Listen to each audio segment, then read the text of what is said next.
Bayrak dalgalanırsa o da onun kanadıyla.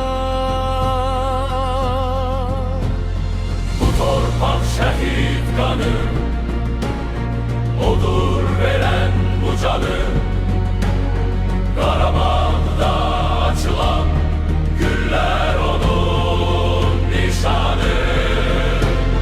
Dal vatan oğlu sevin, azat köyler bizimdir. Bu zafer bir milletin en uca an yeridir. Hay vatan oğlu sevin, azat köyler bizimdir.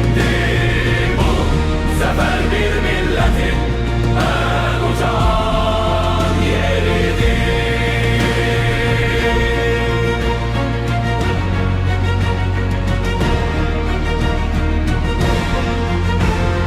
Bugün torpak danışır